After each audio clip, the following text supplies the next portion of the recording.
Aujourd'hui, on s'en va rencontrer Jacob Mercier, qui est un Fractional Sales Manager. Puis, pour être honnête, c'est une des seules personnes que je connais qui peut générer 80 000 $ de profit à tous les mois.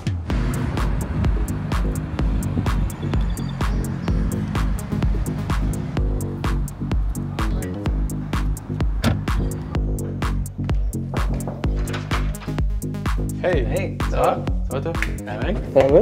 Yes. Cool. Ben, bienvenue chez nous, guys. Thank you, thank you. Pour les gens qui ne savent pas c'est quoi un Fractional Sales Manager, Ouais. est-ce que tu peux nous expliquer c'est quoi? Ouais, dans le fond, ce que je fais, je suis un directeur des ventes, gestionnaire des équipes de vente pour des compagnies de coaching, de consultation, fait compagnies de services, soit des agences de marketing, services, c'est beaucoup ce qui est en ligne, c'est pas des équipes physiques, c'est des équipes en ligne. Et en quoi ça consiste au final? Ben, c'est tout ce qui est recrutement, entraînement, coaching, des reps, tracking des données, performance de l'équipe, écrire le script, s'il faut renvoyer quelqu'un, il faut coacher up quelqu'un, coacher down quelqu'un, parler avec l'équipe de marketing, parler avec les owners, voir OK, comment on fait pour grossir l'équipe, grossir les ventes, améliorer les chiffres pour que tout le monde fasse plus d'argent au final puis qu'on aide plus de personnes. Fait que, grosso modo, c'est ça. Nice. Puis, pour nous donner une idée, là, combien est-ce que tu peux générer avec ton entreprise? Environ, en moyenne, ça ressemble à 80 000 par mois en ce moment. Là. En ce moment? Ouais. OK. Puis, est-ce que c'est du profit? Est-ce que c'est... C'est presque tout du profit. Dans le fond, j'ai une assistante qui me coûte à peu près 1 000 $ par mois. Elle est aux Philippines, part-time, fait que ça m'aide. Puis sinon, j'ai un manager aussi qui m'aide sur quelques dossiers, mais la plupart, c'est pas mal moi qui run le show, là, fait que ça ressemble pas mal à ça. Nice, nice. Je pense que t'es une des rares personnes que je connais qui fait autant de profit. Tu sais, qui fait genre 80 000 de vente, mais qui fait genre 79 000 de profit. Pour ça, je dis en moyenne 80, parce que là, il va y avoir des mois, tu sais, comme mettons ce mois-ci, ben, je vais probablement plus faire 85-90, mais là, je vais avoir mon manager, ça va me coûter peut-être 10-15 dans ce coin-là. Fait que ça dépend de moi à moi. La majorité de ta business, c'est aux États-Unis, puis t'en fais aussi au Québec? Ouais, exact. J'ai travaillé avec des équipes au Québec. J'ai fait du coaching aussi. Il y a des équipes que j'ai juste fait du coaching à l'heure pour des équipes. J'ai travaillé longtemps avec Richard Yu, Boyd Clewis, Baxter Clewis, c'est un training de cybersécurité aussi. C'est beaucoup dans le coaching, consultation, fait que le info product. Ça a grossi un petit peu plus au Québec, là, fait qu'il y a des plus grosses des compagnies qui commencent à ouvrir, à grossir au Québec, mais les États-Unis sont un petit peu plus en avant avec ça, fait que ça fait plus longtemps que ça roule à ce niveau-là. Tu parles du Québec, parlons-en. C'est Ouais. qui tes clients au Québec en ce moment? En ce moment, j'ai juste une équipe au Québec. C'est pas la plus grosse équipe de vente au Québec puis au Canada en formation. C'est Club Crypto, anciennement Université Crypto avec Alex Doyon. Fait que ça fait 9 mois que je travaille ensemble. Sinon, je travaille aussi quand même un bon moment avec Imo Facile. Je fais de la consultation pour WebIC, qui est une agence de design web, Live. J'ai fait un petit peu de coaching, consultation au niveau de leur équipe de vente. Bon, je vais vous faire un petit house tour dans notre appart. On déménage à Toronto dans pas long. Fait que l'autre appart va être plus ça, de faire un tour à ce moment-là. Mais sinon, petit 4,5, bien simple. Cuisine, salle à manger, on a le salon, fait que ça c'est chambre à moi et ma blonde. Nice. Puis sinon, je vais vous emmener de l'autre côté. C'est là que tout se passe dans le fond. C'est là que je passe. Se passe. Exact, c'est là que la magie se passe, c'est là que les millions ils se vendent, puis que tout s'est fait orchestrer dans les 3 dernières années. Là. Fait que la majorité de mes semaines, c'est pas mal passé assis sur ma chaise ou debout à mon bureau, puis juste glué à l'écran, puis making shit happen. C'est vraiment simple comme setup. Ouais, écoute, keep it simple, ça fait genre 4 ans que j'ai le même setup. La seule chose que j'ai changé, c'est l'ordi depuis. Puis sinon, ben, c'est ajouter le micro à un moment donné quand j'ai voulu upgrade le son, mais sinon, c'est pas mal ça. Là. Tu fais souvent ça? Honnêtement, non, pas tant. Parce que j'ai l'impression qu'il y a beaucoup de gens qui achètent ça, mais c'est genre plus pour le cloud, genre. Tu sais, moi, même au bureau, j'ai 2 team members qui en ont acheté. Ils l'ont utilisé 2 fois, après ça va. Je l'ai quand même beaucoup utilisé, mais je l'utilise sur des team calls où je vais pas autant parler parce que sinon ça va vraiment chaud. Puis c'est quand t'es en back-à-back. Puis tout. Ouais, ok. Ouais.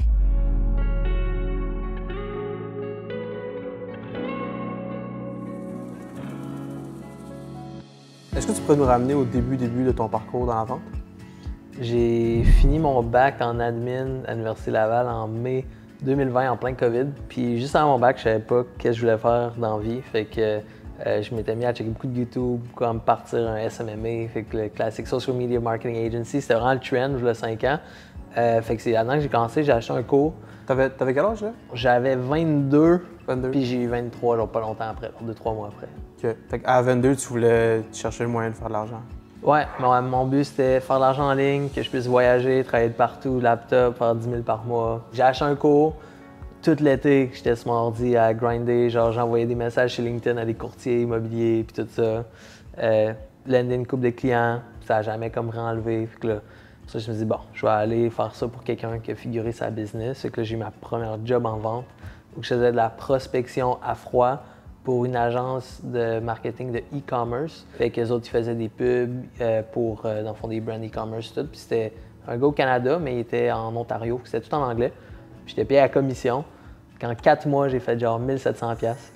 Je travaillais du sol de mes parents. Puis là, j'étais là, genre, c'est pas assez, ça va pas assez vite. Fait que là, j'étais là, je repars mon agence. Je me suis acheté un autre programme, là, ça m'a coûté 7000$. Fait que j'avais une carte de crédit de 5000$. 7000$? Ouais, j'ai dû appeler pour augmenter ma limite de carte de crédit pour le faire. Tout. Je l'ai pas dit à mes parents, j'ai acheté le programme. J'ai essayé de faire ça en 3 mois.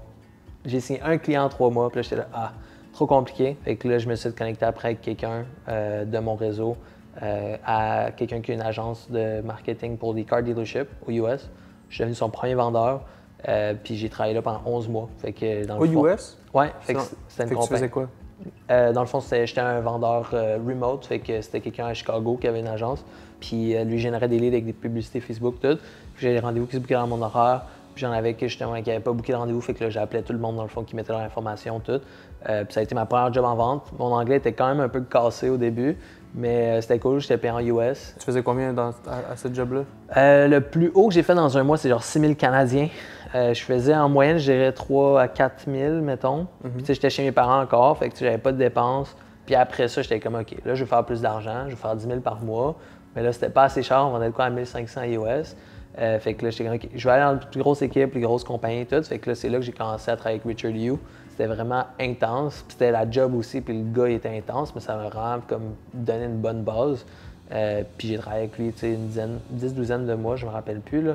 Mais mon deuxième mois avec lui, j'ai fait mon premier mois, je pense que j'ai fait 13 000$ en décembre 2021. C'était mon premier mois, j'étais dans le sol de mes parents. Moi, j'étais on top of the world. Puis ça faisait un bout que je disais à ma blonde que j'étais là, je vais faire de l'argent, blablabla. Puis t'es comme oui. Puis tu m'as dit que tu as investi un 7000$ dans une formation. Ouais. Est-ce que tu regrettes d'avoir investi à ce moment-là? Genre, est-ce que tu regrettais? T'étais-tu stressé quand tu as investi cet argent? Vraiment, parce que j'avais un peu d'argent puis tout, mais j'avais beaucoup peur du jugement de mes parents à ce moment-là. Puis mes parents sont entrepreneurs aussi, mais sont plus, ils ont une business dans les services financiers, ils sont plus traditionnels. Fait que pour eux, c'était comme plus, tu t'es fait pas avoir, mais c'est comme tu t'es fait vendre le rêve, puis il lui fait de l'argent à vendre des formations puis tout ça. Mais je regrette tellement pas parce que au final, je pense à ça, puis je voulais partir une agence de marketing, c'est ça que je l'ai commencé, mais là en ce moment je ne run pas une agence de marketing, mais tous les objectifs que je m'étais mis et que je voulais atteindre, mais je les ai tous explosés. Puis là je run comme une agence de vente au final ou de management d'équipe de vente. Fait que c'est juste une évolution, mais c'est sûr que ce que j'ai eu le résultat, j'ai acheté ça puis il me promettait que je vais faire 10-15 000 par mois US on autopilot facilement, blablabla, j'ai jamais fait ça. Mais ça m'a emmené, je crois beaucoup que la vie fait bien les choses, puis c'est comme, je pense que c'est Steve Jobs qui dit là, que tu peux juste connecter les points en regardant en arrière. Fait que quand je regarde, c'est vraiment ça qui m'a comme mis juste sur le premier point, puis qui est emmené au deuxième, qui est emmené au troisième. Ouais, 100%. Tes échecs puis tes réussites, c'est ça qui t'a amené où est-ce que tu es aujourd'hui. Ouais, exact, 100%. OK, good. Puis après, quand tu as commencé à travailler avec Richard, je pense que tu as fait 1 an, c'est ça? Ouais. OK. Puis en 1 an, tu as fait combien? Ma première année en vente avec l'agence de marketing, j'ai fait comme 50 000 en commission, à peu près en 1 an. Puis après ça, ma première année, l'année que je travaillais avec Richard, je faisais 140 ou 150 000, quelque chose comme ça. Après 3-4 mois, j'étais comme parti, il y avait beaucoup de choses qui... Ça attirait vraiment beaucoup de jus, là. Je faisais des semaines de comme 50 quelques heures, puis je me plaignais beaucoup, puis je devenais un peu une princesse. J'étais comme « Ah, on n'est pas payé assez pour ce qu'on fait, blablabla », puis je faisais quand même de la belle argent. Puis ça a comme pris 3-4 mois, me retrouver une place où vendre, puis tout ça. Fait que j'étais atterri dans une autre compagnie, puis pendant 3-4 mois, ça allait vraiment pas. C'est quand on a aménagé ensemble dans notre appart ici, on a signé un loyer, c'était genre 2400 dans le temps. Puis là, c'était moi qui faisais beaucoup d'argent dans la famille, mais je faisais plus d'argent parce que je vendais plus rien. Puis là, je me suis mis à aller à une autre compagnie que ça allait pas vraiment bien, ça n'a jamais levé tout. Puis là, j'ai eu une conversation avec le manager de chez Richard, puis là, j'ai réussi à y retourner.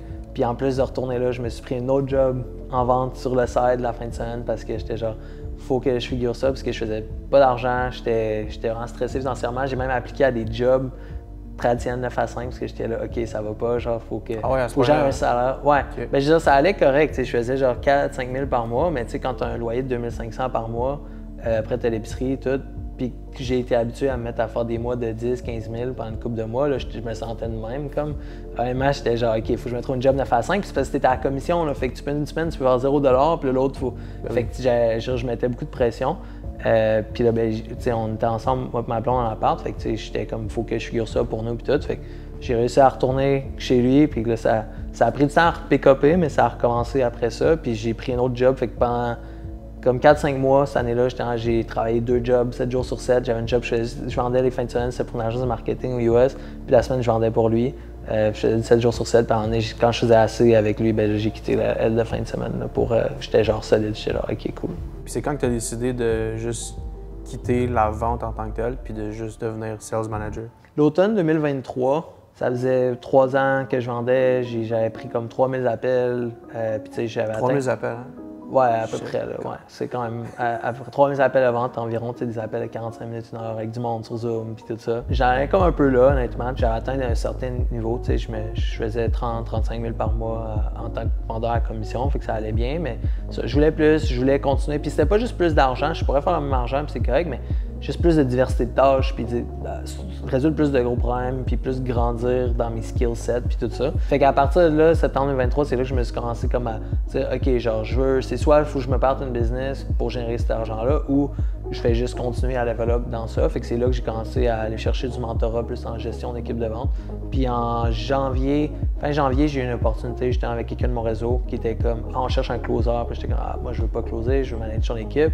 Puis j'étais un manager, puis il n'y en avait pas. Fait que là, j'ai comme réussi à mettre un peu mon pied dans la porte. Puis là, il voulait que je vende pour tant de mois avant que je prenne l'équipe de vente en charge pour prouver que j'étais capable de le faire dans leur équipe, puis tout ça. Fait que là, on a fait un deal.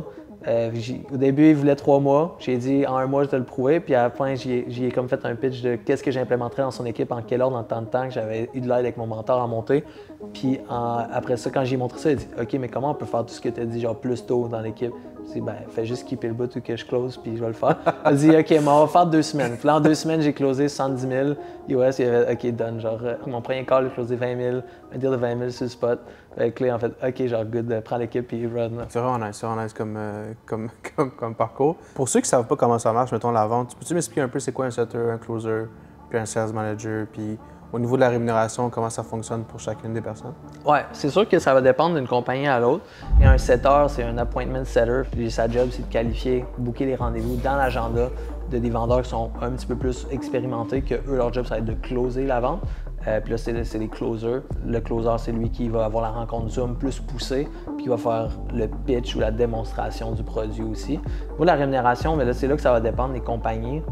Dans mon industrie, puis dans toute la bulle de coaching, souvent, le 7 heures, ça va être un 3 à 5 % de commission de ce qui est collecté sur ce qui est vendu. Puis des fois, ils vont avoir un salaire de base, comme de 500 à 2000 par mois, fait que le pourcentage de salaire de base va dépendre un peu des compagnies puis des opportunités. Puis le closer, traditionnellement, c'est juste la commission, puis c'est comme un 10 % flat à ce niveau-là. Puis là, des fois, tu as des structures de bonus, des choses comme ça. Au niveau du sales manager, ben, c'est lui qui va coacher l'équipe, qui va aider au niveau du recrutement. C'est aussi d'aider ton équipe à mieux performer. Fait que, ça implique aussi que des fois, tu vas avoir du monde qui vont tomber dans des slumps un peu, qui vont tomber dans leur tête, puis leur confiance abaisse. Ils quittent leur blonde, leur chum, leur chien est mort, grand-maman est malade, puis genre, tu sais, veux pas, ça va affecter la performance sur le terrain aussi.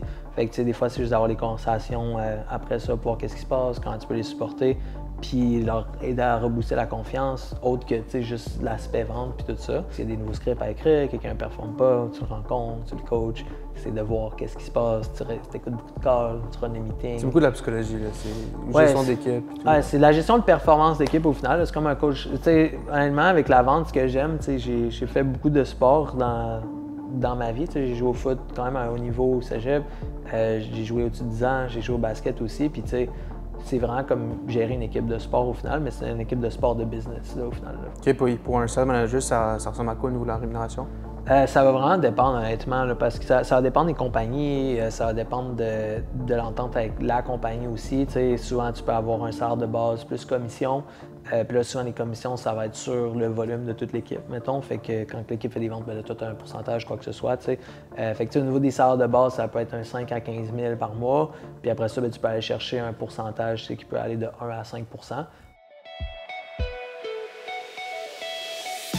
Avec toute l'expérience que tu as sais, tu m'as parlé de 35 millions de US, c'est ça? Ouais. De vente. C'est pas le meilleur conseil que tu aurais pour un vendeur? Tu vends un service ou un produit, tu vends pas le service, tu vends pas le produit, tu vends le résultat de ce que le service ou le produit va faire pour la personne. Fait que, tu sais, par exemple, on vend du coaching pour aider le monde à faire de l'argent en trading, pour faire de l'argent, plus d'argent qu'en business, d'immobilier, de courtage hypothécaire, quoi que ce soit. On vend pas le t'as 2 heures de coaching par semaine avec un coach. C'est pas ça qu'on vend, le monde est sans sac de ça. Le monde, il achète le résultat. Fait que c'est quoi que ça va faire tangiblement dans ma business si je prends ton coaching, tu sais. Puis après ça, c'est OK, avec cet argent-là de plus, qu'est-ce que ça va me permettre d'accomplir que là, je peux pas accomplir? De quoi la business ça va avoir l'air? Comment je vais me sentir? Qu'est-ce que je vais pouvoir faire comme liberté avec l'argent de plus? C'est ça que le monde achète. Fait que tu vends du temps, tu vends de l'argent, tu vends de la fait d'esprit, c'est ça que tu vends, peu importe quoi ton produit fait. Fait que c'est plus de focuser sur le résultat final du client, je dirais. Tu sais, on entend souvent dans l'industrie la confiance en soi en vente. C'est-tu à ce point-là important?